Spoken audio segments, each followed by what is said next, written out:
I see you found our little hiding spot in the universe.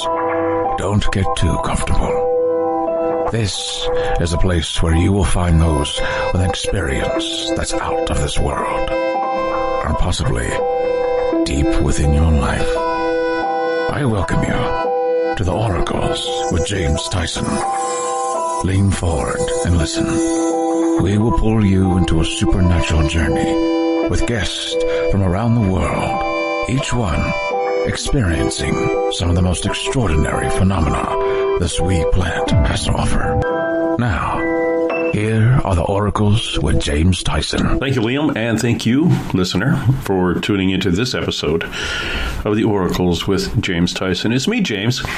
Today's going to start off with a bit of a somber note. We're talking about COVID-19, the coronavirus. And I'm bringing in a friend of mine, Skeeter Welhouse. Now, Skeeter's been working in and around the paranormal field itself professionally for about 7 years. She had an eclectic collection of experiences with various paranormal events and phenomena since she was a wee toddler, and has died a number of times and come back. And every time she comes back, she seems to be cranked up a little bit. Her primary loves include past life work, necromancy, which is working with the dead and utilizing ritual and magic and all the other woo-woo bits and pieces that go with that. Now, although recently she's had ET experiences and cryptozoological events, those things have been going on most of her life, but in the last couple of years have been really coming to her a lot and getting her attention. She currently lives in Maple Valley, Washington. Her website is down right now. She had a bit of a spiritual shutdown 3 or 4 months ago, and things now are starting to boil back to the surface, which is quite common for people who are intuitive. That they will have a shutdown. We actually speak a bit about that. The reason I've asked her to come out is that in 2014, 2015, we used to have a live internet radio show, and every second Sunday we would have a show called The Shift, and we talk about projecting and what is believed to be coming for mankind and what the shift is. And the shift we talked about back then was political change internationally. The leaders of the world would be brought into positions where literally they would be splitting their countries in half, the us against thems. And we're not going to focus a lot on the U.S. situation and how the world perceives them. Back then, we did talk about that. We talked about it in Australia. We talked about it in Europe, and we kind of saw where that was going and reasons why we were put into split into two camps. You want to call it left, right, blue, red, up, down, whatever you want to call it. It was preparing us for something. The world was shifting. Yes, there is a polar shift. The actual pole itself that used to be just above Canada is now way off over top of Siberia. So there is a physical shift, which again, that affects weather patterns. And we talked about severe weather back then too. Forest fires, things that were coming because we as a society, we felt, and we discussed back then, and we will discuss again tonight, we as a society really needed to get back to living with the earth and not constantly just living off of it. And we talk a lot about me versus we. We talked about getting away from that idea where everything I do is for me. I'm the most important one. This is what I own. You can't have it. This is all my money. This is my stuff. This is a wall around my property, and I want a wall around my town, and I want a wall around my state, and I want a wall around my country.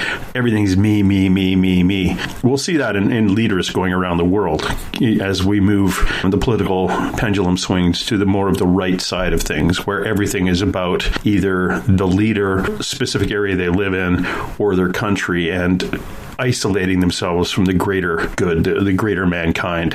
And we talk a bit about that. We talked again back 6 years ago about viruses and influenzas. We talked about geological events like we just had in Croatia a few days ago, quite an earthquake. We talked about off-season hurricanes and tornadoes. We talked a lot about all these god-awful disasters that were coming and projected to come and the reasons why. And also we talked about those in the population population that aren't going to be affected. And those ended up being, the perception was the higher vibration people, those people we call empaths, the people that believe in, I always use this term, woo-woo. It's the woo-woo people. In this interview, while we're talking, you're going to hear us being a little flippant, and it comes across that we're joking around a lot because we have been talking about this for 6 years. It's just second nature to us to talk about it, and it's more of a sarcasm out of stress as we see things coming. Now, like anytime you tune into the oracles and listen to me, you've got to already pull your chair up, understanding that there are ghosts and they exist. There are extraterrestrial beings. They do exist. There are angels. There are spirit guides. Reading cards for somebody is a way to connect to a spirit guide or some greater being that is wanting to pass information on at that time. That is the mindset you have to come into this conversation with, because we skip through trying to talk you into it, because we really don't have time for that. Ain't nobody got time to try to get you to believe in ghosts or believe in UFOs. I've seen UFOs. I've seen ghosts. I've heard ghosts. I talk back and forth to them. I read cards. I get information about people while reading cards. There's no way I'm supposed to know that. And I believe it. I believe in what I'm doing. So I've already got the belief system down. If you don't believe any of that, you're going to find what we're going to be talking about really hard to believe, because we are going to be talking about aliens. We are going to be talking about mankind. In the first part of our interview, we talk about opening the door. This was something we talked about years ago, where Skeeter actually goes out onto what she describes as a web. She does this kind of remote viewing, would be the easiest way to put it. She travels out to there and she sees all the different directions the future has for us. And they're rough timelines. And we talk about how the future itself is very fragile. Some prophet could come forward saying this is going to happen on this date. Well, if enough people concentrate on not making it happen, it may not. So we have some ways of changing what's happening. We've kind of screwed up. We're at a point in history where we have kind of went off track a little bit as humanity. And the shift itself is trying to get us back and get us back again, living with the earth, not off of the earth. Providing dates in prophecies is not a firm forecast of what's to come. Again, because future is fragile and we have that crazy thing called free will, and we can start changing the way we do things. We talk about being clairsentient, clairvoyant, all the clairs. Skeeter can see these threads on this web beyond humanity, into extraterrestrial life, into angelic beings. In regards to the virus itself, the COVID-19, I ask her about its origin, see what information she gets from the other side on the origin of COVID-19. And it's not what you would expect. It's not what we thought. A lot of people say, well, it's man-made. It was made by scientists in China, which I always could buy into, because, you've got the United States spending $1 trillion on weapons of mass destruction for war, Russia doing the same thing. Well, if you don't want to spend that much money, hire a couple of teachers who know biology and give them a petri dish and tell them to make something that'll kill everyone. A lot cheaper. So I was kind of swung to the human side of this being made. But we talk about some other origin for COVID-19, and the reasons is coming up. But again, we always come back to me versus we. If we can now get ourselves into a we mentality, that we are all doing something for the greater good, or it's just not about me, we get my ego out of the way, maybe this would just go away, or we can start working towards a better life for all of us, as opposed to just putting a wall up around ourselves, getting an AR-15 and digging a bunker. Frankly, those people are going to kill themselves off. It's the ones who open their doors that'll do better. There are huge players, or a number of players we talk about in different realms and in different political and socio structures that are affecting what we do in the world. You could call it the one world government. You can call it, the black government. There's a whole bunch of players in here. And we get into how ETs or aliens may be interacting and what they're up to. And we also get into what could possibly happen. And one of the things that I've talked to some psychics about is humans being taken off planet for food. That was the easiest way of saying it. A number of individuals over the last month and a half have had dreams, have prophesized, have been told through spirit, that stuff like that could very well happen. And we were given a timeline on it. So we'll discuss that and see what Skeeter has to say about that timeline, or if she even wants to broach that, because reptilians are a group of beings that she has actually had experience with. So buckle yourself in. This is a bit of a long one, so I would suggest listen to it in 20-minute chunks or whatever you want throughout a couple of days. And if you have any questions, feel free to email me at info@theoracleswithjamestyson.com. Again, info@theoracleswithjamestyson.com, or go just to the website, theoracleswithjamestyson.com, and click on Contact Me. If you have any questions for Skeeter, we'll get them to you. Yeah, this is going to be interesting. And again, it's not all roses, and it's not all happy feel-good, but we try during the interview, again, we're kind of flippant about it because we're just tired. We're tired of having to go over this over and over again, and I kind of hope you stick around for the rest of the journey here with us. Skeeter, how are you today? Good, James. How are you? I am well in this self-imposed isolation time that we've got here. I did some vehicle distancing, social distancing via motorcycle Sunday and Monday because I traded my old motorcycle in on a brand new one. I picked it up on Sunday after I got some modifications put on it. So I went out for a putter in the sunshine here, and it's great because you wear a mask basically and you're away from everybody else. But it's still pretty busy out there. I've gone to the stores and I've done my shopping as best I can. I think I've already been quite stocked up for a while. I think I can bake bread for about 6 months without having to leave the house, and except I die from eating bread. How are you? What's it like in southern Washington State right now? Actually, we're doing pretty well here. I mean, the schools are closed. I have all the littles home. Some businesses are still going, so I'm still going to work. Oddly enough, it feels kind of normal, if that makes sense. Where it doesn't become normal?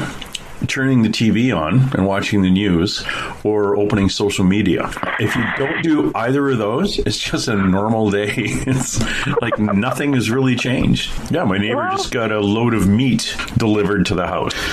It's interesting time, Skeeter, and we talked about stuff like this going back to around 2014, 2015 in a thing that we used to call the shift, where a lot of stuff was predicted and we discussed. One of the things we used to discuss was how politicians around the world would get into places of power that would almost split their countries in half. Yep. In your case, that was 3 years before an election. In the case of Australia, we actually talked about them going a lot further right-wing in their political sense, like their politicians. And I just heard that their prime minister the other day basically said, if you're an immigrant and you don't like Australia, doors open, you can leave. Does that sound familiar? Yeah. And, things like that. And we talked about severe weather and fire, a lot of forest fires and things, like years before they became a fad. And we talked about viruses and things that could, were basically leading to almost a cull of mankind. Which brings us up to this COVID-19. However the heck it may have started, and where it fits into the shift and what we had been talking about for a long time. But one of the things I want my listener to understand a little bit about you is about who you are and what makes you somebody that I come to discuss these things, as well as a number of other people over the time that I've known you are drawn to you for your opinion based on your contact with, we'll call it, the other side. Now, you and I have also traveled to places like in Los Angeles and Pasadena and to UFO conferences, and have had experiences within the supernatural, paranormal, metaphysical side of things, from doing a regression, channeled to somebody who brought me through a regression back June of last year to find that my primary spirit guide was actually me, which is a whole other episode. Which was fascinating. Oh yeah, you're your higher self. Who's your higher self? Oh my God, it's my spirit guide. Holy crap, it's an ET. Okay, this is going sideways. But it totally made sense. And then, I've been there when you've been taking people through through regressions of lost time they've had during an ET experience, and them coming out of it with this clear memory of exactly what had happened, stuff that, of course, they would never have known, and you would not have known because you don't know who these people are. These are literally people in off the street, and don't disclose a lot of information to you before they start, but by the end of it, you basically know everything about them, and they haven't told you, which is really cool for those people who don't believe in this kind of woo-woo. Years ago, we talked about a thing that you do, and we'll get into that. It's called opening the door, but tell my listener exactly what type of modalities that you're gifted with and how they've all come to where they are this time in our history. I actually have all the clairsenses, from clairaudience, the clairvisual, the touch, all of them. Also, I have what I call the ability to see the web. All the threads and all the timelines that make up our daily lives, past, present, future, and not just like humans, but like in a far greater scheme, something even beyond ourselves. A lot of times, all I have to do is just touch someone, and I get a download of information on them. That's normally why you see me with my hands in my pockets. I try not to have a lot of physical contact with people because of the heavy downloads I can get sometimes. In fact, it's one of my favorite bar tricks is to go, well, here, give me your hand, and I'll tell you about you. And then people get freaked out by the time I get to the middle finger. That's halfway through. I do have a gift for seeing the future. I do not do a lot of future readings. James, you know that about me. I tend to be very cautious about future readings because I don't want to mess up what's coming or manipulate it in any way. People don't realize how fragile the future really is. I don't know. Am I leaving anything out? I mean, between ET communication, being able to talk to the dead, being able to talk to higher spirit guides, being able to talk to various energy forms that we would consider deities or angels or demons or gods. You've got a lot. Yeah, there is a lot. And for the years that I've known you, and we could do an episode on each of those little modality things, like, let's talk to demons for an hour. What are demons? What are elemental beings? We get off on those tangents because I have my own opinion and you have yours because you actually see them. Yeah. and for those who don't know, Skeeter dies a lot, but she's better now. How many times have you died? 5, 6 now, or 5 or 6? 5, I think. 5 is, I think, the number we tapped out at. Yeah, we tapped out at 6 or 5. Yeah, cracking your head open, and we joke about that. But a lot of very, very connected psychics or mediums connected to the woo-woo, to the universe, have died a few times, and every time they come back, they've been reset. And Skeeter keeps dying and coming back, cranked up. Her abilities are really cranked up, and unfortunately, not only you have to go through the quote-unquote death experience, but you have to deal with the new abilities. Relearning. And some of it's overwhelming, obviously, and having to juggle that and going, what the heck is going on with my head? I've met some people who have suffered. One particular person, a friend of mine, who is medically diagnosed as being bipolar and suffers from depression. I did a reading for her the other day, and this is why I'm not naming, or would never name this person anyway. But when I finished the reading, I realized every time she plateaued in that depression, she came back and her vibration was tons higher. Her connection to source was amazingly higher. And it wasn't that she had to die like some people do. She would just have to get a point to her life where she hit this horrible depression, and when she came out of it, she ascended. Does that make sense? It does. Yeah, they're totally fascinating. So there are people out there who don't, we look at some people who have these medical conditions, or you feel, oh my God, you go into a deep depression. And when they come out of that deep depression, it's not like, okay, you bounce back, you're feeling good again. If someone had known that person prior to that depression, they would see them as actually being a lot of a higher vibration than they were prior. But people who know them think, oh, she's back to normal, quote unquote. It's like, they're not back to normal. They're back to normal plus. And this continues in steps throughout their lives. Again, if they've chosen to come out of that depression and continue through a healthy lifestyle and, drink, and not terminate themselves or not check out during the depression. It's very, very interesting. And I know, again, from my reading that she's not really from here anyway. she's a off-Earth kind of person. And more than likely. Yeah, and if you met her, you look at her and go, holy crap, you're not from around here. Definitely an off-Earth person. Skeeter, we talked about years ago, again, going back to the shift, and this is me crinkling paper because I have notes. You do a thing, and you talk about all the clairs that you have. You do a thing, and it was called opening the door, where you literally step into the web. Yeah. And what is it you see when you step onto the web? And I mean this in to do with because of the future outcomes. I'm going to get into, you believe there's 2 or 3 future outcomes for everything, and you can see them once you step out into the web. Yeah, it depends on where I step in. I mean, since September, October-ish of last year, it's no longer opening the door. I'm just there. It's been really fascinating. But it's like you're standing on a very fine thread, and that fine thread, it's like watching a television show through a test tube. You can see everything going on. You can see beaches. You can see tanks. It's kind of like watching an old political newsreel from the 1950s playing on the silver screen. Okay. It's really kind of bizarre how intense it's gotten October, September. Before, it used to be kind of like getting flashes of information and being able to follow these threads to different pinpoints.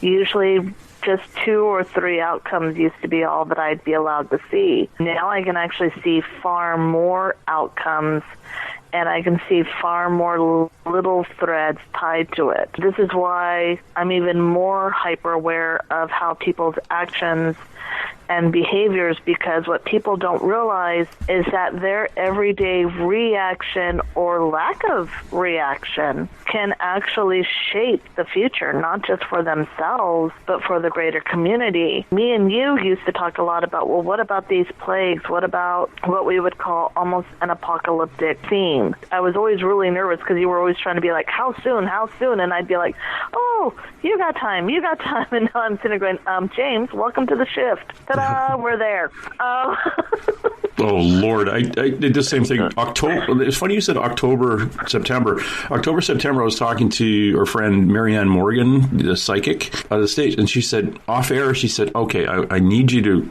I want you to go to the store, and every time you go there, buy some extra toilet paper and buy flour and sugar and salt and things for baking. And if you do any canning, maybe start looking, get canned goods. Every time you go, just buy a little bit extra, fill that pantry up. And do you have any seeds? Do you have any vegetable seeds? Do you have an area where you can plant a garden? And I'm going, yeah, okay, fine, whatever.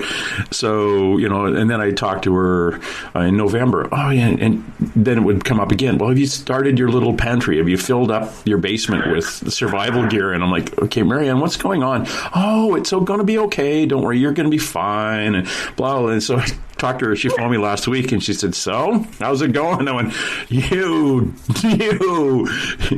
could have kicked me in the ass a little bit better on the toilet paper part.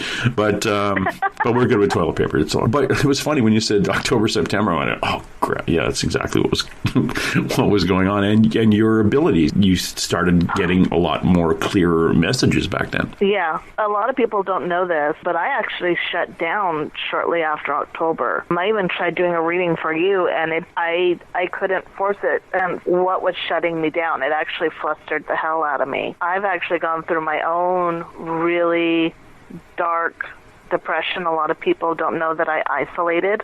I didn't even really talk to you, James. No, yeah, you were gone. Yeah. I shut down my business. I stopped doing readings. I went through what I call a re-shattering, which has been hard on my family. It's whatever clicked September, October, it literally opened the door to the shift. Yeah.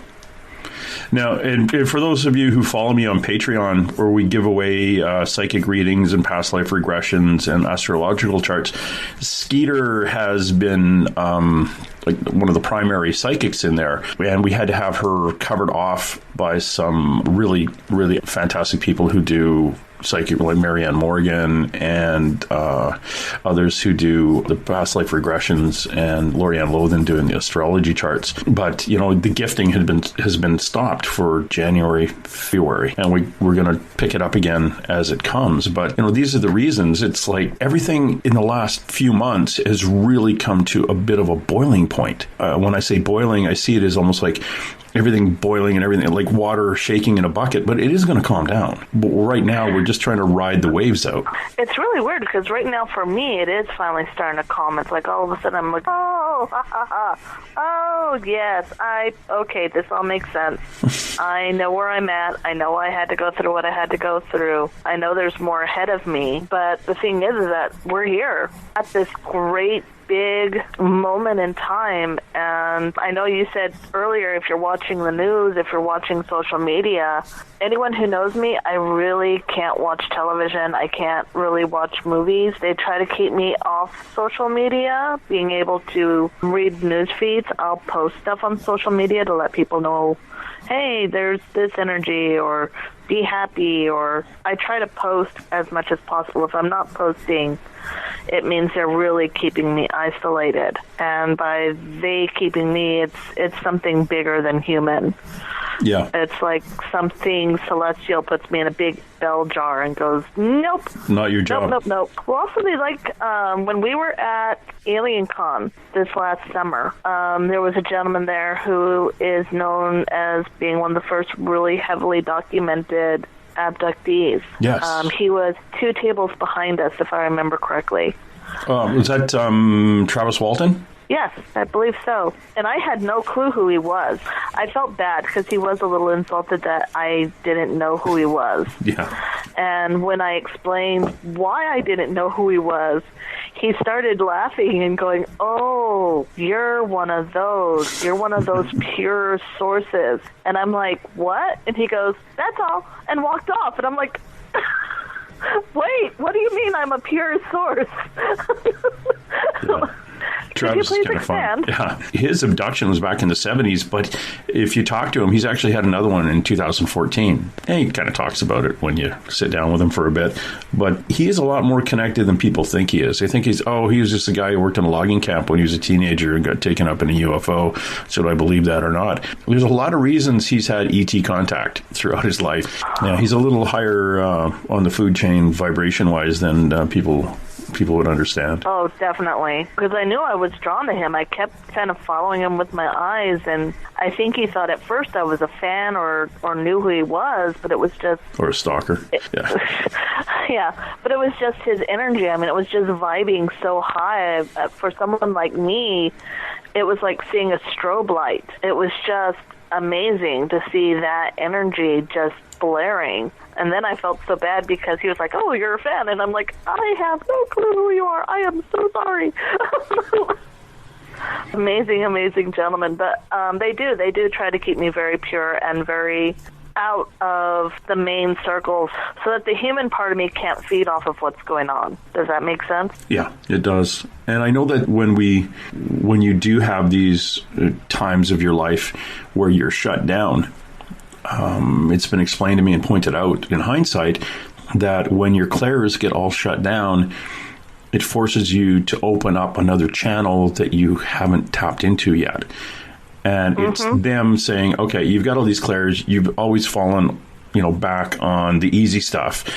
Things are going to happen now, and we need you to open this conduit up. Yeah. So you come back and you've got this new conduit going, oh, crap, because you've been forced to use that and fight kind of that because all your other clairs are gone. They've just been turned off for a bit. Yeah, and that's been really annoying. And it has forced me to look at things a new way because, like, when I astral, I'm used to just popping in going, oh, there's your table, there's the wall, there's a door. Oh, look, there's some spirit. And the last few astrals I've done, it has been really off. It was like, okay, I know how to ride a bike. Why is it that all of a sudden I can't ride a bike anymore? I know how. What I'm actually seeing isn't the past anymore or even the present. It's future images of what's going to to hit that house. Jeez. So to put it in perspective, you and I would do this thing where somebody might phone up and say, hey, I think there's a ghost in my house. A lady in a blue dress is seen at the top of the stairs. I would talk to them, get kind of a figure out, this is legit or not. And then we would phone you and bring you in on the phone call, and you haven't heard anything that was going on. You then would take a deep breath, show up astrally in the house, describe walking in the front door, what the entire house looked like, where the person was on the phone. There's 3 First Nations people sitting at the table in spirit, and there's a lady in a blue dress on the top of the stairs. Who do you want me to talk to? And at that point, usually the client or my friend or whoever this is and myself would talk, and then we would then interview the ghost, the person who has not crossed over, through you. But that was specific to the time we were having the conversation. So you did see the house the way it was. I know you did a documentary with us where the lady who actually took you into this area that is now a Legion, like a Army and Navy Air Force kind of thing, pub, when she brought you she in spirit took you through as the guide, but she showed you what it was prior to that, which was confusing to everybody, because they're going, okay, yeah, there is a kitchen there, but it didn't extend into this part up until 1940. So this lady was showing you 1930s. Yep. And then it took another guy to come and go, no. I'll show her what's here now. And then he showed you, and everything else opened up, and it made sense. Because, of course, we didn't tell you where we were. We didn't describe anything until, but it was kind of confusing when do you mean this lady in the cook is bringing you out? The cook doesn't work here anymore. She hasn't worked here since the 30s. So you were seeing different timelines of the exact same location. So what you're saying now is when you do an astral projection into a house, you'll get to the house, but you're given a future view of the property. Is that what you mean? Yeah, yep. Okay, can you still see? Like, I still want to use you for getting ghosts out of people's houses, but but if you can't do that, I'm kind of screwed for an astral psychic to help clear ghosts for free. No, it's coming back. It is actually coming back. It's just when we did the one together, me and you did the one together, I was really, really, really getting flustered because I'm like, no, I'm at the right property. I'm at the right location. I see the lady, but everything I was seeing, I'm like, why isn't this making sense? Why isn't this making sense? Now it makes sense because I'm seeing future. So now that I realize what I'm seeing, I can reach out now to one of those other threads in the house. This is part of the reason why the shift is such a big deal right now for me, is because I can now shift back and go, oh, I'm on a future thread. I am going to step back and down or to the left or wherever that past thread is and see this home where it is. So it's actually learning to, for lack of a better word, shuffle time. Okay. And you're learning how to deal with the cards that you've been given when the time shuffles. Yeah. In your gifts, in what's going on now, you're bouncing around on a staircase. I picture, that optical illusion, 3-dimensional kind of drawing is called Schroeder's stairs. It's yes, that's exactly the best example you could give. Yeah, it's like all mixed up. Like each step goes into a different direction, back into itself. As you're out wandering that, what are you seeing now in the shift? And could you, for my listener too, could you give your definition of the shift? The shift is a major period of time where humans can either wake the hell up or be shut down. Politically speaking, environmentally speaking, socially speaking, it's a major point of time. Think asteroid for the dinosaurs. Think of back in the 500s when there was an ice age caused by both volcanic and asteroid that caused a major shift. We had the Dark Ages leading into the Age of the Renaissance. That's kind of where we're at, where humans are going through a major period of darkness, self-inflicted. Yes. Ironically, this time it's like self-inflicted. And we have an opportunity, just as we did in the Dark Ages, to come to a point of enlightenment and go into a new renaissance, or we can slowly begin to watch ourselves become the next dinosaurs. That's kind of where we're getting it. Yeah, the way I feel it too. The shift is that door, and they're sitting on the thread as I am. It's like I catch glimpses of things, and it's like I find myself literally holding my breath, going, please, please, please, please stop thinking of yourself and what's in it for you, and think about the greater good, think about the greater whole. And I catch a glimpse of that thread going from where it was. And it doesn't even have to be a massive change, a massive shift. It just goes a little bit in the right direction, and I'm like, yay!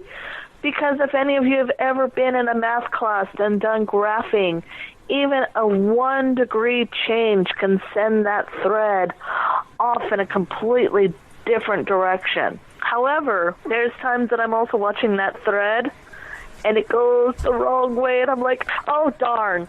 I want to scream, because it's like the biggest thing about the shift is humans are being called to reach outside of themselves. I mean, I know we're in isolation right now, but at my job, I work at a fabric shop. And yesterday we had hundreds of customers face-to-face, as well as hundreds of online orders for fabric for masks. People everywhere are making masks to donate to doctors, veterinarians, dentists, medical support people, for people who are doing preschool for or daycare, for our first responders who can't stay home with their kids. People are making masks to help each other out. There was one lady making masks for all the people in her nursing home. Even though everyone was going home back to their individual sewing machines and isolating with the thousands of pieces of fabric they brought, they were still looking out for each other. They were still thinking about each other. They were doing things to help enlighten and enrich each other. Our school system, where my daughter is right now, is offering free meals. You don't even have to be on the free meal system. As long as you are 18 or under, all you have to do is show up. It's a walk-through or drive-through system where you just kind of pull up, they hand you the bag, and you go. Ironically, despite the fact that, I mean, we're seeing it in Italy. There's a viral video out there where there's a gentleman who's singing an aria from an opera, and a lady a couple balconies down joins in, and the next thing you know, somebody's playing an instrument, and they've got these viral videos of these communities singing together and performing together, even though they're isolated. And you've never seen that before. On the other hand, you have individuals who are thinking only about themselves. Yep. And when you see the stuff, like I saw, like the Italy and the masks and all that, you see that line just shift that 1 degree, and you're like, yes, there's hope. There's hope. We're going to be enlightened.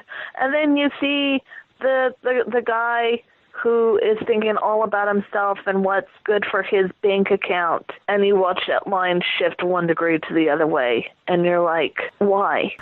The big thing behind the shift, this is why what happened to me in September is such a big deal. It really opened up to me why the shift is what it is. I'm actually very grateful to my daughter's father right now, because he's, ironically, for the first time in our relationship, he's actually stepped up to help me through one of these. And humans need to realize this is not a me society. This is not a money society. Money makes it a me society. I'm sorry. It does. It is a we society. There was a woman who dropped several $100s in fabric yesterday, all to make masks for free to donate to the local hospital. That is someone who was seeing the greater we. It didn't matter about the money. It mattered about helping people who needed the help. And we need, this shift is all about going from a me to a we. And I don't care how you perceive the me, as long as you're thinking only about yourself, you're going to be pushing that thread in that not so enlightened direction. And that's where I think a lot of people don't understand. We have to connect the awakening, this quote-unquote awakening of somebody becoming more spiritual, somebody opening to the idea that it's bigger than the individual. And those people have been really sparkling for about 15 years now, but they're continuing to awaken. It's coming faster. And then there were people like, I was told after November 2012, when that spark was pointed out to me, that my goal was to point it out to other people. Yep. Who then would point it out to other people, who then would point it. So the ripple effect, and it's just not me, it's millions and millions of other people on Earth pointing these things out to other people. And we see, and again, we'll go back to the political shift globally. Everybody craps on the U.S. Because it's just the big noisy one. But, you really are getting an idea of those who want to put a wall around the country, want to put a wall around the state, the city, and their house. This is mine. You cannot come in. I will not share with you. So what we're doing is like the shift is pointing out, oh, those people, yeah, they're going to go. Yeah. And these people over here who have the door open and don't have a fence and don't have a wall, they're probably going to stay. And we talked about, again, going back years ago, talking about this. Our show was live and people would phone in. And a lady phoned in one day and she was... and you were talking about collecting seeds and saving seeds up for vegetables and, for whatever, put them on the back shelf just in case. And she phoned in and said, well, what happens when my neighbor or somebody comes and says, and I have to give him all my seeds? And I said, the first thing you have to understand is they're not yours. And as soon as you can get through your head that they were our seeds, you took the right step forward. So when the guy shows up at your door with his family who is starving saying, give me all your seeds, you first, instead of standing there with an assault rifle, taking he and his kids out at the doorstep, you realize that, he could probably fix my roof. His wife and the kids could probably plant a lot more of these seeds, and we could probably get a higher yield if we all work together as a community. That is the person that will survive, as opposed to the person with the AR and the barricade or the bunker in Montana. Those people are going to deal with things themselves, and then they will be culled from society. And it's not, it can be, we talked about things like civil war, having countries drawing a line. Half the country is for one belief system, the other half is for another belief system, the left, the right, the up, the down, whatever you want to put it, and then bringing that to a civil war. But the other thing is that we have this thing, the universe is sending us all sorts of little indications that there are people that have to leave. Maybe it's not really your time to leave, but, it's better that you go now.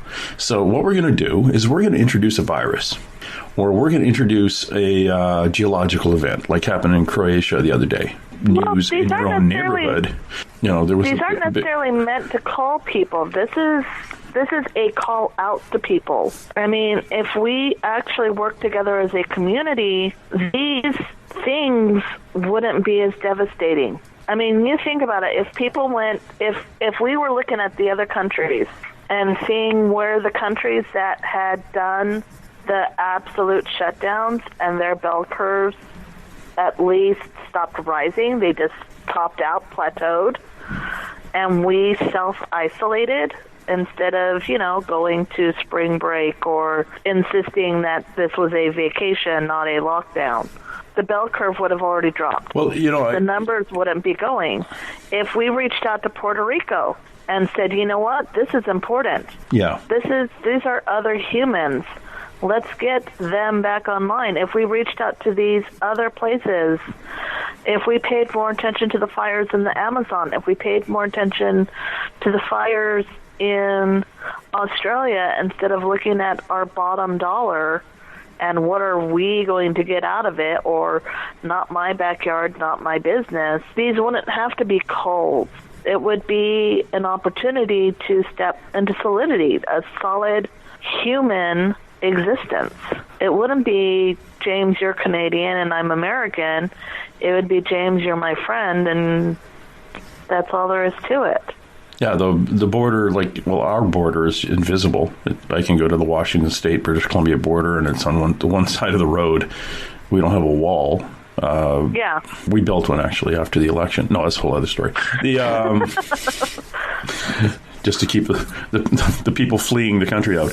But it is an interesting time when we come to working together. And I think the things like the virus, COVID-19, has shown us who can play nice with other people. Yeah, so it shows us who is willing to gamble other people's lives to line their own pockets. Oh, let's not bring the Senate up again. I'm kidding. There are definitely people who are looking to benefit. Talk to the governor of New York right now, and him having to bid on supplies against other states. Like, oh, how many ventilators do you have? Okay, how much are they? Well, I'll pay you more than New Jersey's paying or whatever. Yeah, that's not really how this works. It's no. You get the stuff that you get. It's like who needs it more? Getting down to it's almost like I'm sick and you're sick, but I'm not as sick as you, so I'm going to support you. It's not like I'm really sick. Oh, woe is me. I want everything. I want all the toilet paper for some reason. I almost videotaped this kid. She was in a Walmart. She unloaded the entire shelf of canned food into a shopping cart. It was overflowing. Then loaded what she could on top of it in Gatorade. She was wearing rubber gloves and a mask and a toque, or a beanie if you're not from my country. And then videotaping the whole thing and posting it saying, oh, look what I got. And this is what I did. I've got 4 gallons of Gatorade. And I'm looking at her going, and there's other people with little hand cart, little hand basket, walking down the aisle thinking they might want some soup. And she's got all of it. And I'm looking at her like, you are first to go. You've got to leave this planet at this point because you aren't playing nice with others. But at least you're posting it on Instagram. So that's kind of cool. Good for you and your friends. Hopefully they can all come over to your house and eat all the food. A healthy 20-something. Well, that's bad for me. I shouldn't say she was healthy because I don't know. She may have an immune system deficiency and was starving. Who the heck knows? And somehow got $700 for groceries. But that was kind of odd. That was a really odd thing. Thank God now that they're actually limiting what kind of staple supplies you get. But my goodness, it was that was my first in-person event where I'm looking at somebody saying, this is a cartoon. This isn't real. This person shouldn't be doing this. And I was very critical, but very quietly critical because, Canadian. Yeah, sorry. Well, the funny thing is my observation so far is that people who actually understand what's going on are being very reasonable. Me and my family, for example, we had a $400 budget, and we knew we needed to make food for 4 weeks. And we knew that we would need to put a little bit of money aside to get things that need to be replenished, fresh vegetables, stuff like that. We went New Mexico style. We got beans that were uncooked, not in a can. We got rice.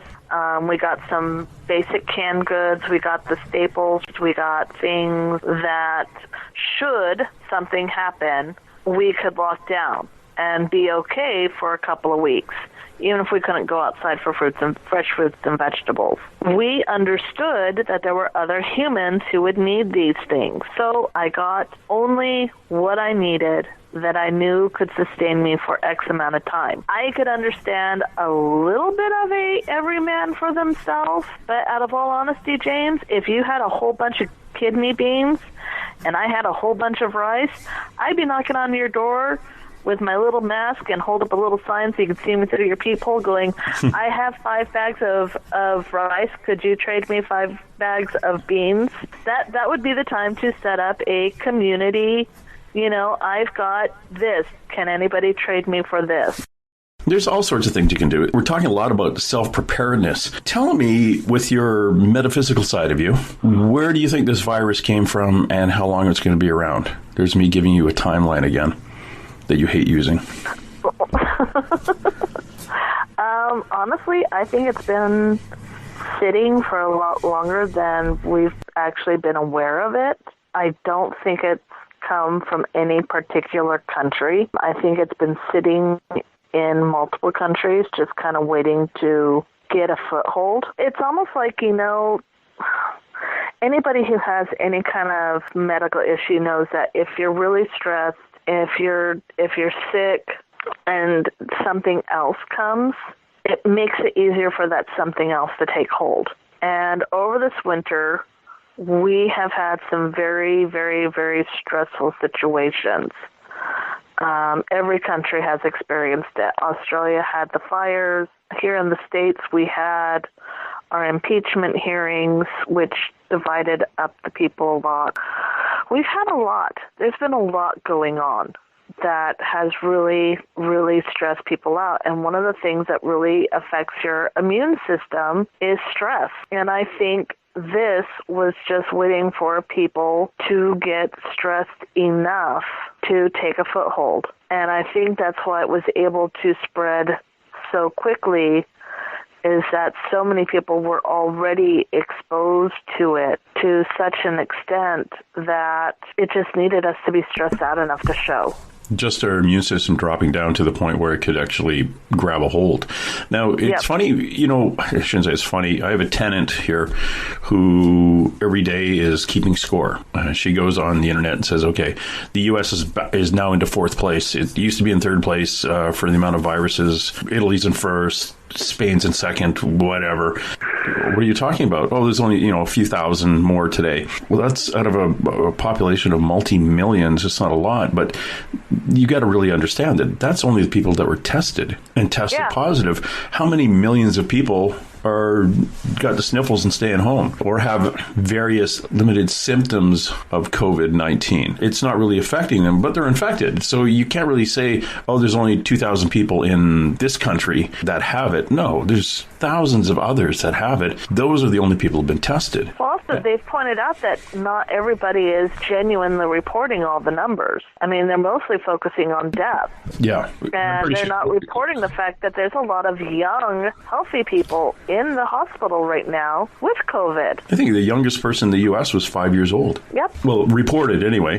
But, if you want to go to a place where there is no virus, go to North Korea. Because they haven't reported it, right?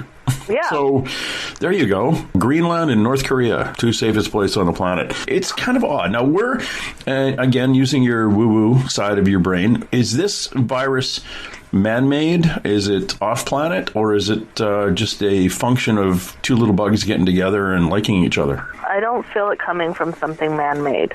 Honestly, the first response that's going to screw up all the conspiracy theorists. Well, that's okay. I'm used to doing that. A lot of the times when I see this, it's been really funny. When you asked me, the first response was off-planet.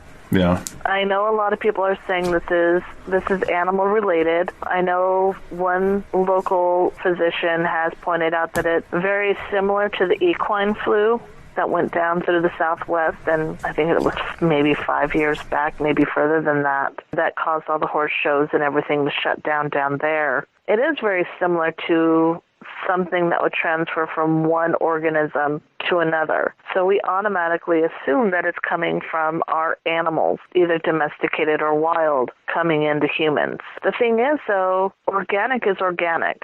We're not the only organic thing in this universe, and also there are organic things even on this planet that we don't know yet. And even our classification system has had to be slowly challenged, updated, and adjusted to allow for things that we are learning through DNA testing, a much more better understanding of microbiotics, microzoology.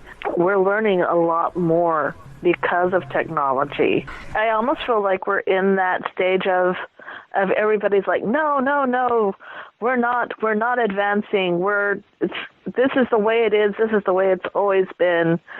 And there's individuals out there going, no, there's more to this than we know. We need to have an open mind about this and stop trying to declassify or get rid of it. I mean, they're even finding out that museums were destroying skeletons of things because we didn't want our way of thinking challenged. That's how things like this COVID-19 get out, because we don't want to think outside of our boxes, and we don't want anything to challenge our thinking.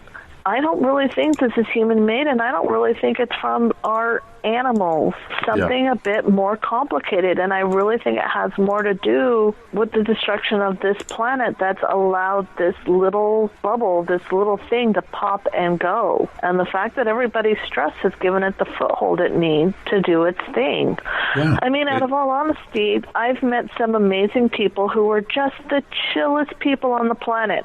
Hasn't touched them. It's funny, there's people that have it, you wouldn't expect it, like our Prime Minister's wife, who's kind of this mellow lady, Tom Hanks and his wife. I think people can get it and just get over it, and there's some people who just can't, and that are carriers and pass it on to those who should be affected by it. Now, 2 or 3 years ago, there was a scientist out here at University of British Columbia here in Canada, Curtis Suttle. He was one of the senior authors on a paper in the International Society for Microbiology Ecology, their journal. And about 20 years prior to that, they began finding genetically similar viruses occurring in very different environments all around the globe. And it pushed them into the study of bacteria coming, and viruses are being deposited per square meter. I think they measured it above the planetary boundary layer, about 25 viruses for each person in Canada, like 30 million people. You get 25 viruses each of that amount. There's 8 million viruses are deposited every day coming in through the planetary boundary layer, which is, just coming up in space. And a lot of this stuff, I think, too, is honestly, when the wind blows, it all goes airborne and lands again. So you may be looking at the same viruses again and again and again. Every time something happens, it gets humid, they come up or whatever. Anyway, I think there's some change on the Earth. But that's a crap load of bugs that are floating around there. And like you say, they could just be here waiting. We've got people totally stressed out. Okay, let's remind them of what's happening here. I think we're going to make a few of them sick. People have been going on the news globally saying, it's not as bad as the Spanish flu. Like, I think 20 million people died in the Spanish flu. Your president today said 100 million, but he was off by 80. About 20 million people died when the Spanish flu hit, which was actually kind of an odd flu, too, because it hit among sailors. They were coming to shore. I think in Massachusetts, that's the first U.S. ones. They came in from boats docking there, and then we kind of spread from there. And the rest of them, I think, were in India about the same week or the same day. They landed in ships there and hit Bombay, and it went through. So it seemed to have occurred somewhere in the water or out, and these sailors were getting it. Whatever caused that, but that was a kick in the ass. And that was a system that wasn't ready to obviously take on that many sick, healthy people at once. And I think the sick, healthy people is what scares more of the population when you think, yes, the elderly and the really young could get it. But, the elderly and young die of the common flu all the time. It's the healthy people in between. When it starts affecting them, then it gets our attention. It gets us off our flippin' couch and away from the TV going, I think I'm going to need some toilet paper and bread. But at least it's getting the attention. And I think it's one of these things, Skeeter, that we've talked about in the shift that is meant to get our asses off the couch and get our attention. Whether it's source, creator, universe, God related, or it's thanks to an ET intervention, they're trying to get our attention too, because they're trying to look after this little blue rock we're spinning on too. And they've been interfering with or interjecting their opinion in a lot of the stuff humanity's done over time, whether it's making sure we don't nuke each other, helping with a little bit better technology, but are they trying to get our attention too? And this is why I wanted you to tune into your woo-woo side and find out, if it's coming off planet, is it coming organized off planet, or is it disorganized off planet? Is it something that's always been there, or is it like, okay, today we have to flick the switch? It was something that was planted there. This really has to do with the melting ice cap. Remember, a lot of the shift had to do with the polarity and the poles. The more and more we crank up the temperature on our planet, yes, some people are complaining that it's colder than it used to be. Well, guess what happens? If you have a massive hot streak somewhere, it's going to cause a massive cold streak. Go into the desert. It's really freaking hot in the middle of the day, and it's really freaking cold in the middle of the night. It's the way it works. There's a whole lot of science behind it. I don't have the mentality to go through it right now. The polar caps have been melting, and scientists have been going, guys, we need to pay attention to this because there's all these new viruses and new bacteria and all these things that have been frozen up here that are getting out, that are riding in little bits of, because that's what happens when ice melts and water evaporates and it goes up into the atmosphere. And believe it or not, when it's up in the atmosphere, it can move around the globe quite comfortably without us asking for a passport, and then it rains down, and then it goes into our water systems. And guess what? We just happen to drink water. And we just happen to grow food with it. And we just happen to rely on water for a lot of things. And the bacteria gets moved. One of the big things about the shift was us paying attention to these little global cues of the caps melting, the fires, all the earthquakes going on, of which some are actually provoked by man, and some of the things that men are doing. In fact, a lot of it is provoked by what men are doing, and a lot of it is out of that me mentality. That's why it's so important to flip that me into a we. People don't understand that, but about 1590, 1600, the magnetic pole was basically around right above Canada. Basically, was touching Canada, the quote unquote North Pole. 2020, it is over top of Siberia. It has gone thousands of miles north, over the Bering Sea and out into, basically into the polar ice cap, but straight up over top of Siberia. It's not around here anymore. If you live in this part of the world, you'll understand that there are glaciers that are receding. It's not as fast as they were at one point, but they go into these little spurts. What is under those, which is a lot of fun, sometimes you find like a mastodon or something, but there is a lot of dirt that hasn't been exposed to human beings for ever. And you say, well, yeah, it's not a big deal. And Skeeter says there's all sorts of bugs in there, bacteria, viruses, whatever. But when I was in the Royal Canadian Mounted Police, I was working in an area in Alberta, Canada, a huge farming area. It was all farms. And myself and another guy were from the coast, and he got allergies. And his doctor told him it was most likely from the tilling of the soil in these areas that hadn't been farmed for 100 or 200 years. As they turned the soil, it was exposing bacteria and pollens to the atmosphere that he had no immune system to, because this type of bug, this type of plant has never been in his life. It would be like going to another planet and then becoming allergic to the clover, whatever was growing there naturally. He had a basic Anglo immune system dumped in a prairie way north of the 49th parallel that was exposing a new microbes to his system. So, yeah, at 30 years old, he's never had an allergy, but all of a sudden he develops one? Well, yeah, because your body has never been around this, and it doesn't have an immune system to them. This is an immune system you may have had for people who lived here 100, 200 years ago. But, yeah, you're new, buddy. You're going to get it. Very interesting things that happen when you start digging around or flipping the earth, and not the earth itself, but earth on the earth, like ground, dirt. When you start flipping it, you start digging into things. There's all sorts of stuff that has been dormant for 1,000 years or under the ice. It's been dormant for 100,000 years, and now it's poking its head out again. Yeah. Interesting to see what kind of little plants grow up at the base of a glacier that's retreating. But yeah, it's stuff's happening, Skeeter. Definitely stuff's happening, and it's just the beginning. In your woo-woo opinion, the shift is a good thing, isn't it? For me, yeah, it's entertaining. No, I mean for the Earth, it's a good thing. It's a cleanse. For the Earth itself, it's a really, really good thing. For humans, if they can catch on, it's a really, really good thing. If they don't catch on, it's a really, really bad thing. One of the points that I wanted to bring up that I was watching here a couple months back, I want to say it's still in 2019, I was allowed to catch a glimpse of world leaders getting called out for making a joke about the U.S. president. And, this is kind of an interesting thing because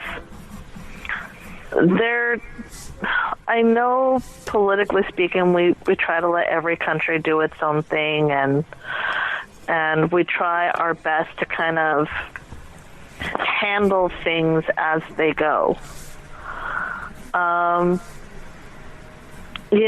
All of our countries really do rely on each other. The more and more globally connected we become, I almost feel like when I saw that, my heart really, really, really sunk. And I saw those threads on the shift go that negative, I don't want to say negative because people tend to let their mind go a different way. I want to say that unprosperous, that not so fruitful path really got thick because nobody really wants to call anybody out right now. Nobody wants to sit down with this man or with any other world leader for that matter and go, listen, we as a global community are watching you take something that used to be halfway decent, at least functional, and are doing such harm. It's so funny because watching those world leaders giggle, it almost feels like that's the whole theme anymore is, oh yeah, they're doing something that hurts everybody, but it's not affecting me. Or I'm getting something out of it. Or I'm getting something out of this, so I believe I'm getting something out of this personally, so I'm going to encourage this behavior. This is really that me behavior. Whatever's going on globally is because of this me behavior. What am I getting out of this? What is my benefit? I was listening to someone, it was when I was in Colorado, I was listening on a conversation last year, and the older gentleman kind of rubbed his head, and he was talking to a friend of his. I had come across some bad luck. Ironically, I had really mixed luck that trip. I had really good luck and I had really bad luck. There was no in between, but this older gentleman was sitting there while I was pouting for myself. He was talking to his friend and he said, you know what, I remember when we used to vote, it used to be because we wanted something better for the country, not because some individual, and I'm replacing his words to be a little bit more politically correct, but because some individual promised me something, because technically that's bribery, and I don't want to be bribed into doing something, because then if it doesn't work, then I'm out. And I thought, that's really kind of cool thinking, and it really did apply to what I was going through at the time. But when we start voting or doing or reacting or behaving on the mentality of what am I getting out of it, what is it in it for me, and then we have the balls to get mad because it didn't benefit us individually, too bad. However, if you work on a global scale, on even just a community scale, I mean, like if your neighbor turned that vacant area into a mixed fruit orchard where they had, peaches, apples, pears, cherries, whatever would grow in that area, and you turned your tiered front lawn into a garden, and, some other neighbors turned theirs into something that was edible too, and you guys all traded, you guys would still get the benefit of the fruit of your labors and then some. If we voted more on what is healthy for everyone. I've asked you basically if this is a ET related thing. You're kind of wishy-washy on that, or are you? Or are you going to come out and say it's ET related? The thing is that it is ET related, but it's human. It's kind of like I handed you the thing, ET handed us the thing, and then in our own stupidity, we activated it. Okay, so it was given to us as not quite break glass in the case of emergency, but yeah, when you start screwing up with the planet, this is going to be activated. Would you say that more? Okay. So we were given this thing, like a little fire alarm, or smoke detector, basically. Yeah. This is a smoke detector. It's gone off, and we got to get our collective poop together. There are other things coming, aren't there, Skeeter? Yes. What are they? Corvid is not the worst of what's going to be coming. If we continue focusing on a me society, a lot of people's fears of having a fear-based society, a controlled society. We're getting ready to watch some societal political circumstances crash and fall. Democracy is going to be greatly challenged. It's going to open up. We talk about the end of empires, but that doesn't mean everybody is in agreement on that. People still want to control the world. So we are going to be seeing a rise in that thinking. With the me society, we are going to see a lot more people homeless. We are going to see a major crash. I'm kind of giggling on my end. I'm like, oh, housing is getting ready to crash. I'm going to hold off on buying a home for at least 5 years. I've done the math. I'm going to hold off on buying a home for 5 years because in 5 years I'll be able to afford any home I want. I don't think people realize their greed is actually going to cause a major, major fallout. People are already kind of joking about, we wished it would be the 1920s again. And the 1920s, there was plague, there was the fall of the stock market, we had the Dust Bowl. Yeah, we're kind of getting a revisit of that because it's time for a check-in. It's kind of like, hello, have you evolved? No. But what people don't realize is that the ante goes up each and every single time. I mean, in the 1820s when this happened, there was a lot of deaths and we didn't have the medical to fight it then, but we also didn't have the infrastructure to lose with it. In the 1920s, we had the infrastructure to lose. We had some decent political leaders in place to kind of help smooth things out. We had a war going on at the time, so that made it a little bit hard for world leaders to get along and think on a global level. But right now, we're technically not at war. We have global leaders who can be talking to each other on a global level going, okay, we get it. You're this individual, but your shit is, your stuff is affecting my stuff. Could we either offer you a hand, or could we help you not be in this position anymore? I know some people don't necessarily like the idea of that because we don't want other countries affecting our ability to choose our world leaders, and I completely agree with that, because that's what prevents a global hierarchy. But we also do need to think on a global level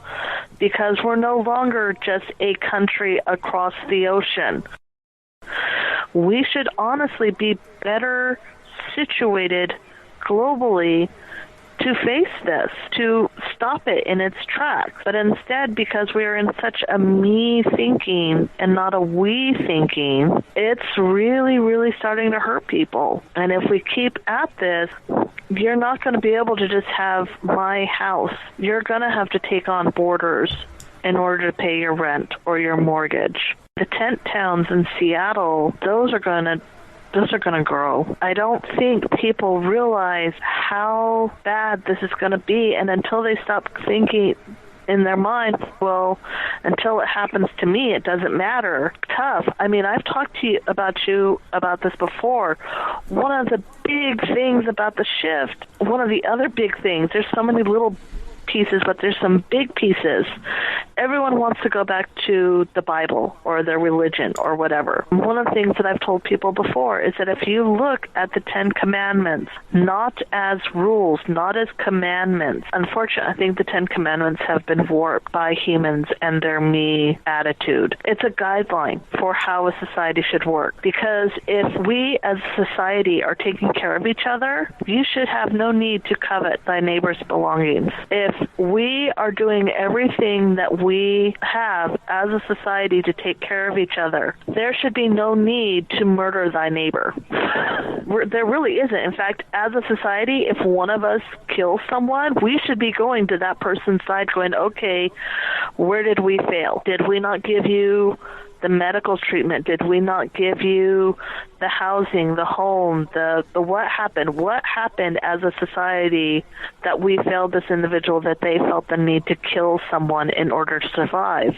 If you feel the need to break any of those commandments, that should tell you that as a society, we failed somewhere. We are talking to Skeeter Welhouse, and we have been talking to Skeeter Welhouse. She is a psychic medium. She is very, very connected, and we've been talking about something that we've been discussing for the longest time, the shift, and what it means to humanity as we go forward. And that's what I kind of want to last little bit here, Skeeter. I know I've kept you on the phone for a long time, but the shift itself, where it's going. And we keep coming back and forth to this thing where it's a good thing, but it's a good thing for the planet itself. It's a good thing for humanity. It's just getting through this part of it and awakening and trying to reassure people that it's going to be okay. Just relax and kind of get along with other people. You know, we've talked about this off air before and dealing with other things that are coming that are a little more out of the ordinary. I'll just throw that out, that reptilian thing. Whether you want to talk about that or not. All I can say is I told you so. Yeah, but no, I know, but not specifically that, but the reason they're taking people away. You probably don't want to talk about that. No, because that's such an interesting thing, because there's several camps in that group, and there's several reasons why that in and of itself would be its own show, because there are people who will be benefiting from it. There will be people who are not benefiting from it, and there are those who it's kind of a gray area. It's a gray area for the black reptilians, but it's basically we'll leave it at that. It's not. It kept me awake for 2 nights, literally. I couldn't sleep for 2 days after I was told, and I wasn't told by you. You confirmed it, which another person confirmed, which another person confirmed, and I was like, holy crap. You know, to serve man, it's a cookbook. It's but the reason why and things like that, and it's coming. So when we talk about the shift, when do you see this calming? Well, the thing is, it's already being tested out. It's already seeing little things disappear here and there. I worked on when you say little things disappearing, what are you talking about? Humans just kind of vanishing. Yeah. Okay. We are going to get into the reptilians. Well, you know, one of the things that is really big right now is. So it was really weird when I did my road trip this year, and I've done road trips my entire life. This year was really fascinating because I'd pull into a truck stop and I'd go to the bathroom, do my toiletries and things to get ready for the night sleepover, and there would be a warning sign talking about sex trafficking, being aware not to open your car door for anybody if you were in the area, or if you needed help, or if you yourself were in the process of being kidnapped and needed help. Here was a way to get a hold of someone's attention at the truck stop. There's a lot of people who have just been vanishing off the planet already. A lot of people blame sex trafficking. A lot of people say, well, this person was crazy and they became homeless and then they disappeared. There's a lot of reasons why people are just vanishing, or at least that humans have rationalized why they are vanishing. Unfortunately, sex trafficking, homelessness, these are real reasons. So they're logical. They explain because they actually are happening, unfortunately, and they really shouldn't be. But these create windows of opportunity for other things to happen. I've read a couple of horror murder novels, and I've even written a couple stories myself where the serial killer goes after people nobody cares about if they disappear. Homeless people, prostitutes. Yeah. Nobody cares if they vanish. Well, but they've been, okay, let me put it this way. Because I worked on the Pickton file where he killed up to about 70 sex trade workers. Yeah. And I think the general public perceives that nobody cares, but the people who are investigating it really cared. No, they no matter do. what the families say. Yeah. But for the masses, it's not for the masses. It's not a big deal. But again, this is a me-we situation. If we as a society actually cared about everybody in our society, then if one person went missing, and it doesn't matter what their status was, then we would be upset. We'd be like, where's George? Well, George was homeless. Why was George homeless? Who forgot to take care of George? You know what I mean? Societal-wise, we're not worried about it. Individually, we get a little worried. The human on a human level is better than the humans on a global level. But the thing is, though, is that these situations create gaps of opportunity to see what we can get away with, what they can get away with. One of the things that absolutely breaks my heart is the number of Indigenous people who vanish every year. And it never makes the news. If it does, it's rare. Yeah, it's we have a full-on task force in Canada now as a result of actually the Picton murders on missing and murdered Indigenous people. Yeah, it's staggering. But it's these things that have created a window of opportunity for those things to happen and not really be noticed. You know, one of the things I want to come back to the First Nations people, the Indigenous population, who have traditionally been a higher vibration and being awake. We'll call it the awake people, are those who aren't going to be affected, or my understanding wasn't going to be affected by the shift.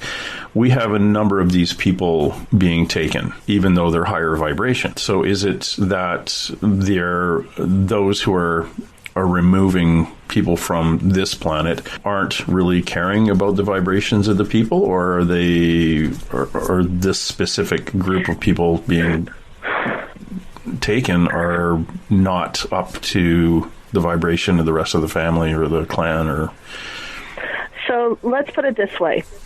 There's a lot of players on the field right now. There's a lot of individuals, both groups and other, that have a lot of stakes in the game. So, if you have a group of people who still remember what we're supposed to be doing, how we're supposed to be living, who, despite everything that we have done to them, still go, we remember the old ways, we still practice the old ways, despite everything you've done to us, we still hold our ancestors, our gods, our teachers, the spirit world, all the worlds in great honor, and still, despite everything, attempt to live on that higher vibration. And your goal is to bring the world down to its lowest vibration possibly. Who are you going to target? Okay, so these beings who are trying to push us over the edge are targeting the higher vibration people. Yes. Well, that kind of sucks for the higher vibration people who are trying to right now ride out the shift and all the other stuff that, and are trying to fix the shift and be a place for other people to come to. Yeah, that's not fun. Yeah. Yeah, because I was kind of hoping all the higher vibration people were going to stay. But if there is a force or energy that would like to, again, it's thinking on a me level, not a we level, me, who are they going to erase in order to guarantee that their me stays in place? Now, would that be somebody from outside the planet then? Not necessarily. Although let's put it this way, some of the chess pieces can move themselves, others need to be moved. So if I was a government, the obscure government agency that kind of the New World Order kind of bizarre group, and I say, you know what, those people have to go, and I can send my reptilians off to harvest them. Yep. And I don't think that's necessarily 100% reptilian. I think that's the group that we call reptilian the naughty reptilians. The black ones? Yeah, the ones that everyone's scared of. The black reptilians, then. I call them black ones. Yeah. Because I think they're black. The other ones are kind of gold and green. Or green. Yeah. Or mixed. Those are the ones that just kind of hang out with everybody, and actually there's hybrid humans and... the gold and green ones are the ones that abducted me that one time. Yeah, but they let you go. They didn't No, they did let me start go. chopping onions and put you in a pot. It's the I think they're the ones. Yeah, those were the ones that were basically telling you not to switch on a number of people, like you were doing the regressions into their missing time with ETs. And aren't those the ones that says, "Hey, Skeeter, you got to back off for a bit"? Yeah, they were telling me to be careful about who I told what. Well, and I think those are and I get the vibe that too is all the UFOs that I've seen when I was out in Sedona and the little squadrons, little groups of flying around. I keep thinking those are going to be reptilians too. Those would be the reptilian ones. But you got to realize the reptilians aren't the only ones. Well, the good reptilians, they're not the only ones that are playing on this field. Oh yeah, I think we're a nice little petri dish of stuff going on in this planet, and everybody's got their fingers in it.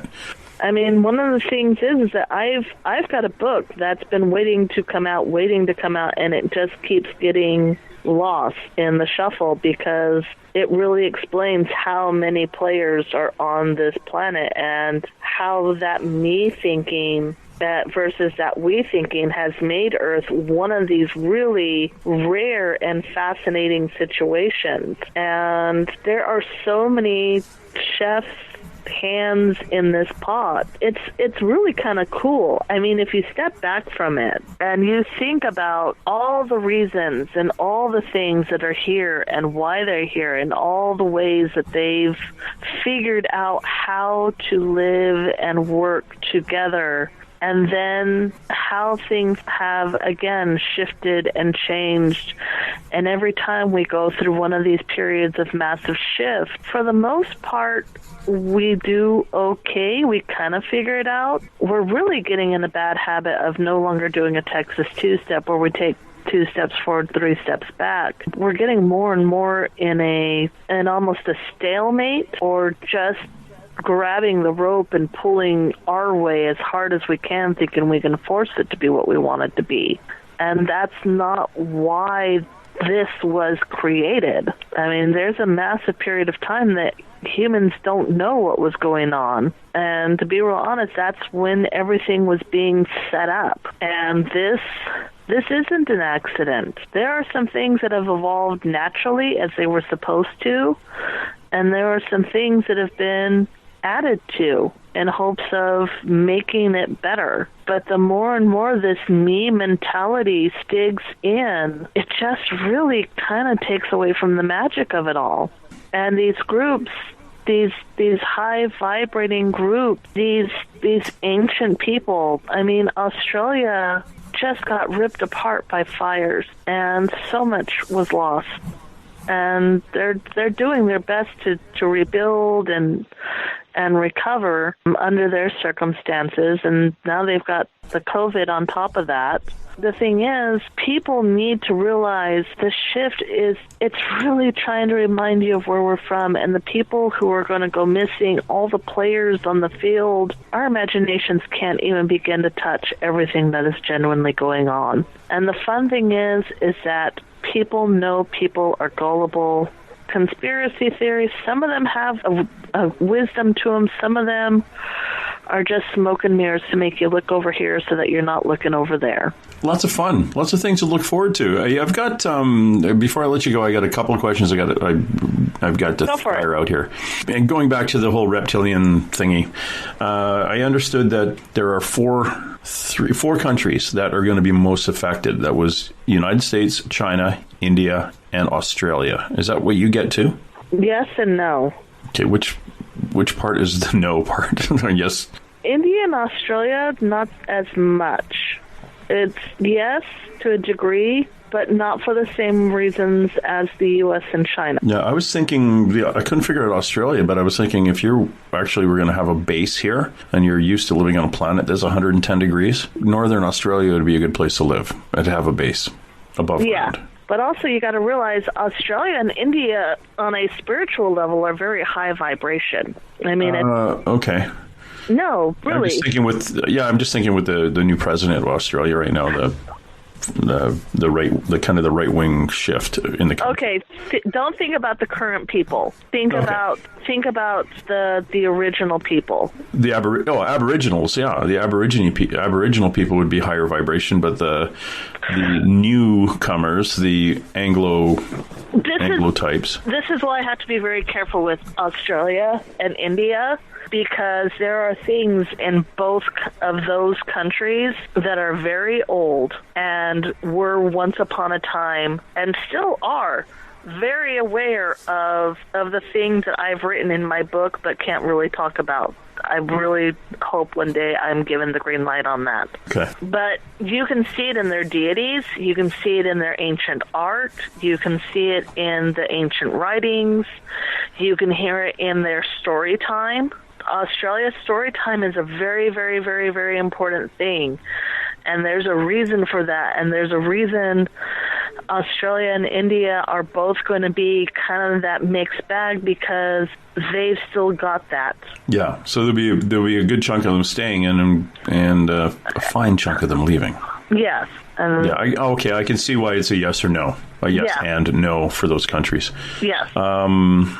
China, not too much yes. United States, quite a bit of yes, and it's awakening. Yeah. If given some time. You did a past life regression, James. We were down at Alien Con. Buddy of mine, Buster Johnson. John Stone. Buster, who, if anyone's ever been to any of the alien cons, he's a kind of a fixture walking around. Years ago, he took a couple of photographs with a Polaroid camera out testing it a couple of years ago, many years ago, back when Polaroids were new.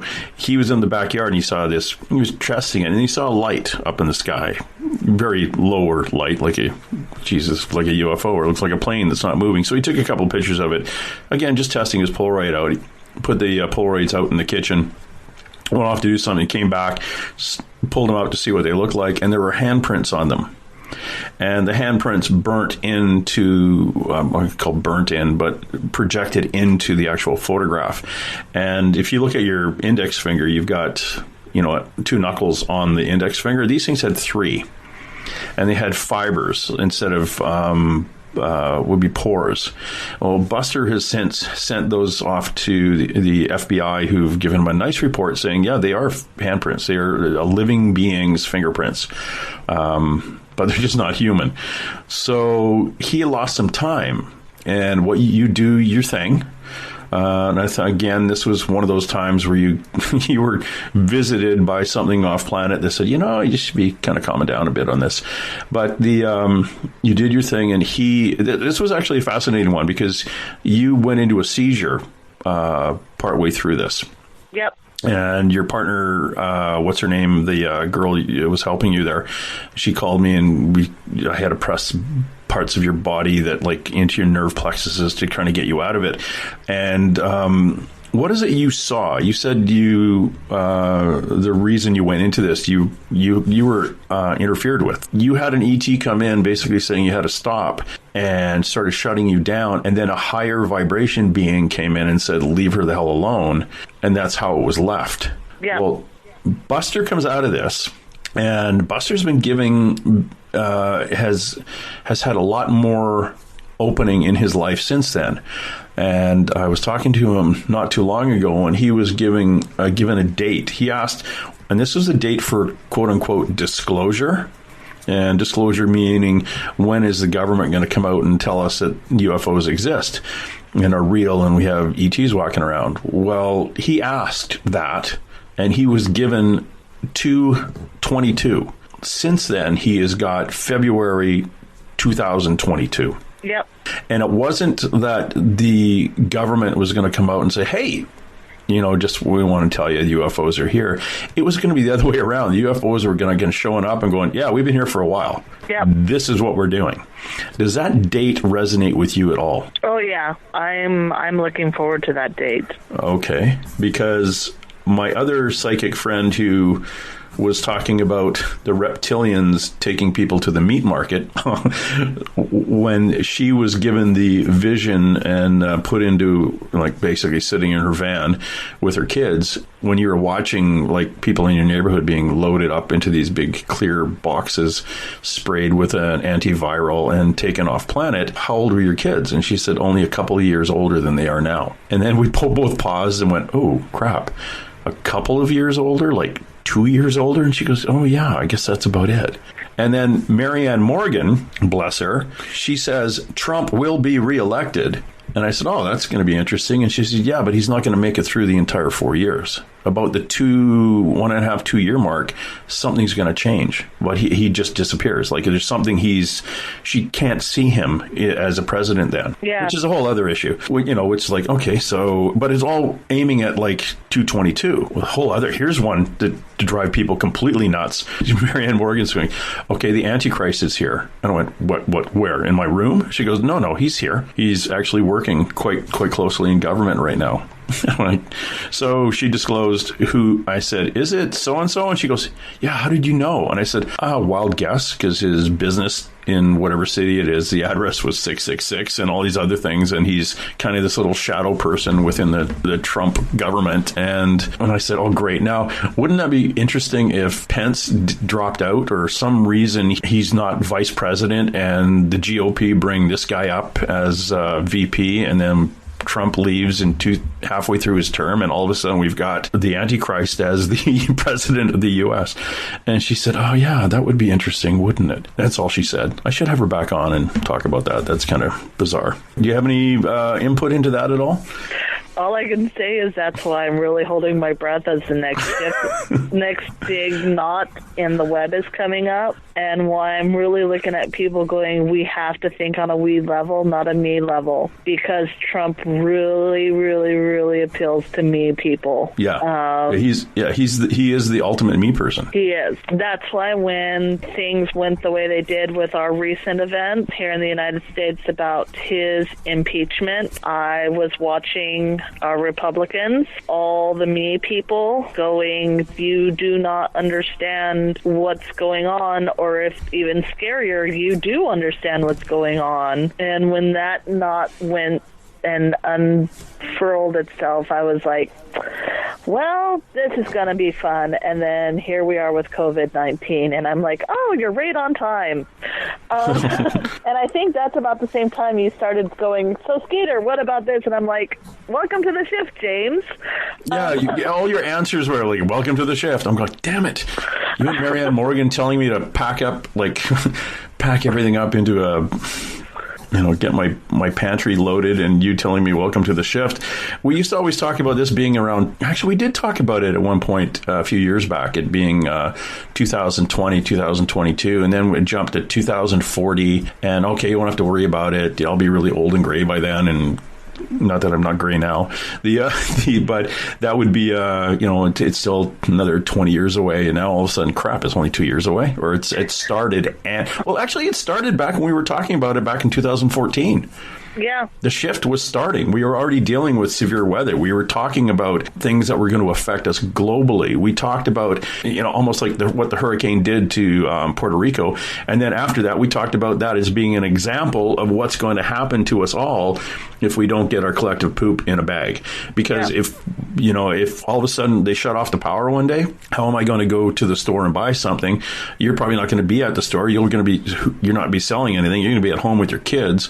I can't access money at the bank. My check no longer gets automatically deposited every month. How do I support my family? I'm going to have to see what I have at home and then go out and trade it to see what you have at home, if you'll let me in your driveway without blowing me away. That's what happened in Puerto Rico. They basically, all of a sudden, electricity got shut off. And it wasn't like, oh, it's a blackout for 2 days. It was like a month. Yep. So how are you going to get from point A to point B? Like, there was a guy at a gas station. He was selling gas, but you needed cash because obviously the credit cards and Interact didn't work. Puerto Rico was a test. Exactly. Are we going to stand behind it and be a we society and take care of it, or are we going to be a me, it's not mine, not my problem? And what happened with Puerto Rico? It became not my problem. It's not me. Yeah, not me. Here, catch this. It's some paper towels. Good catch. Yeah, it's interesting. And at the end of this, as we sign out today, what would you like to tell everybody? It's not about you, it's about us. The sooner people catch on to it's about us, it's about all of us. It's not just your direct children or your direct spouse or girlfriend or that immediate inner circle. It is me and James across the border. It is me and the people I care for in Ireland and England. And it is we as a global community. This is literally the best time to go, it's us. It's not them. It's not name any country. It's not them versus us. It is us, period. We. The sooner you can get past how is this going to affect my bank account? How is this going to make me happy? How is this going to affect me directly? And start thinking about how is this going to affect the community? The sooner you can still flip things around. I will tell you that at this point in the shift, there is a lot of stuff that is getting ready to unfold.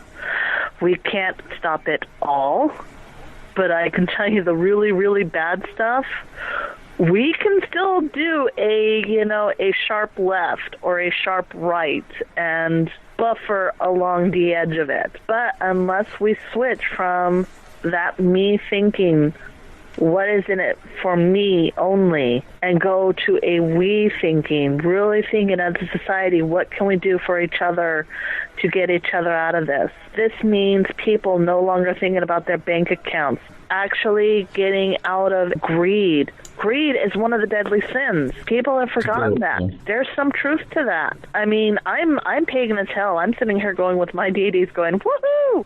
But there is some truth in all religions.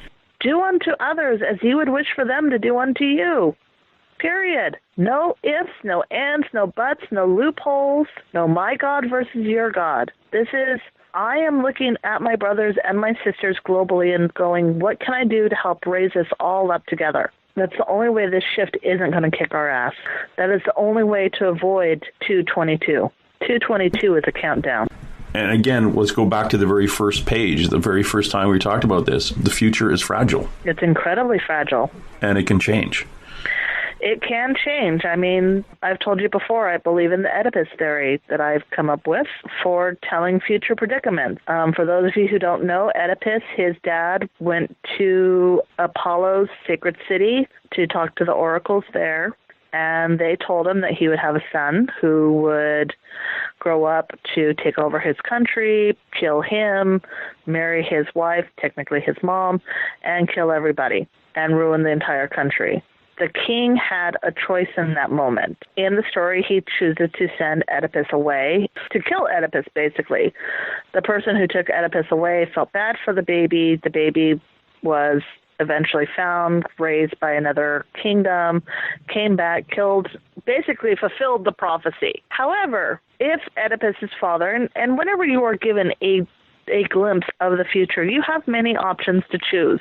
Oedipus's father honestly could have said, you know what? I'm going to raise this son and be the best king possible so that my son has no reason to kill me.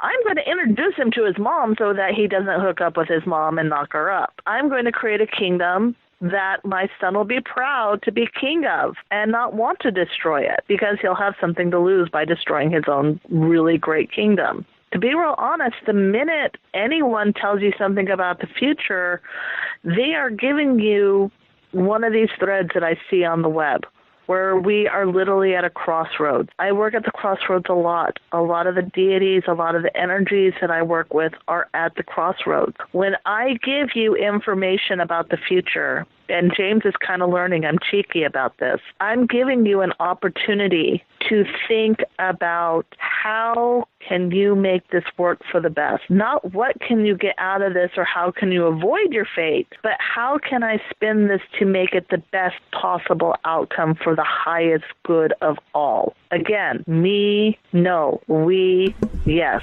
My friend, the psychic who I've actually interviewed a few times, who talked to me about this whole reptilian thing, I said, well, why are they taking us? And they said, because we had one job. there was one rule, the golden rule: do unto others as we would have them do unto us. And we screwed up. And the deal was, we get into the whole theories about who was, we talk about the Old Testament things and how it was written and where those stories came from. Maybe the serpent in the Garden of Eden was just a reptilian. And basically, like Draco, and like when you hear story time and the Aboriginals in Australia, they talk about the great snake, the great serpent is where everyone originated. It's we in India, the serpents and the reptile type deities there. It's something that goes back, and it's we screwed up. It's just getting back on track, becoming one with our neighbors, one within our humanity, even though we're all a bunch of mixed up yahoos. But, all I know is Koat, and anyone who knows who that is has become very prevalent in my home. Who's the that? rainbow Koat is a goddess of the South American, Aztec, Mayan, Incan societies. I want to say she is Mayan specifically, but I may be wrong. My daughter knows better than I do because that's who she decided to channel through one night. My daughter has not done research. She just kind of popped through and was like, oh, hi, here I am. She's been getting a very, very strong foothold in our home. But she is a mother. She is a protector of childbirth. She protects those who die in childbirth. Her name literally means skirt of snake. She is a very strong reptilian. I know Jorgen Minder, who was wrapped around the earth, there is not a culture out there that does not have a reptile in its mythology. And people need to be aware that these mythologies, there is some truth to them. These aren't... Humans have crap imagination. We can only tell you what we've seen. Yep. Somewhere along the way, we saw that. And we base it on the knowledge that we have at that specific time in history. So... Yep. Yeah, when I think I was talking to Tui Snyder about a UFO incident back in Texas back in the 1800s. The people who drew it like balloons, or drew it like something that, a flying stagecoach or something that they had related to in their day-to-day life, and that's how they tried to express it in drawings. Yep. And go back 2,000, 3,000 years, and that's how they would have had to taken something from day-to-day life and express it that way. Yep. What a fascinating time we live in, and what a fascinating way to describe these things, Skeeter. Thank you very much for dropping by. It's been enlightening. It's been creepy. It's been enlighteningly creepy. And it confirms a lot of other things that are going to be coming up on the show in the next little while. I'm going to be bringing back a few other people with your intuition and your connections to the other side to drop by. And, off air, I've talked to them, and they're all saying the same thing that you're saying. It's kind of, and it's not one of these kind of weird little woo-woo shows that I put on and they'll go, okay, I'll talk to this psychic and I'm going to double check to see what Skeeter said to see if it was true. It's just, no, you guys are all saying the same thing. No, we are. And you don't really know each other, which is kind of freaking me out. And you very seldom say this out loud. So I appreciate you coming on and talking to me about it, particularly the whole ET thing on what could be happening with that. And again, if we can get our global shit together, maybe that we can push that off a few more decades. At least another 100 years. Good. Another 100 years would be good before we all get called back to whatever little planets we're from, or we'll find out who left.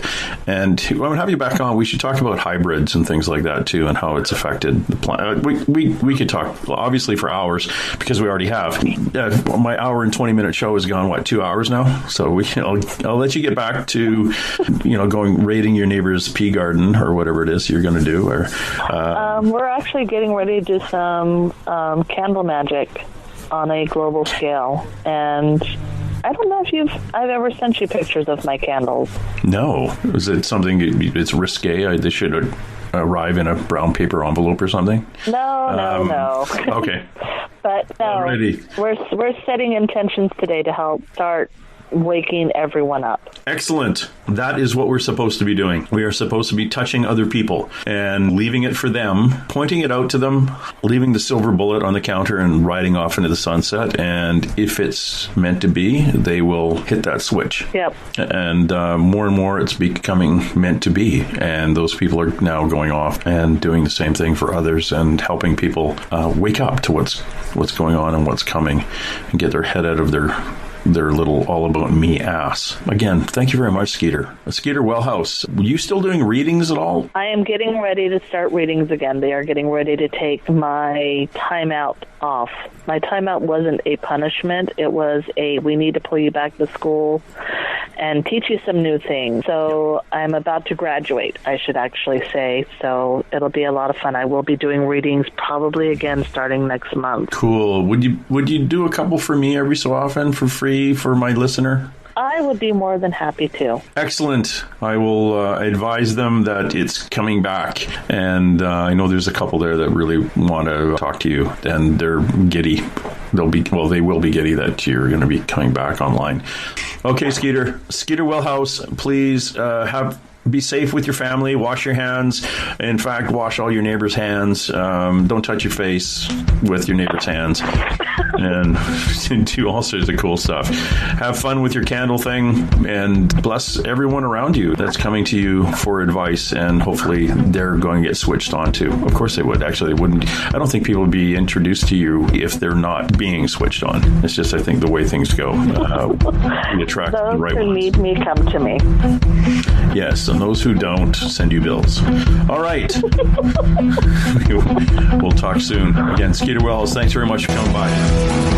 Watching you while you sleep all alone. All right, that's it. Let's roll. And hey. Let's be careful out there.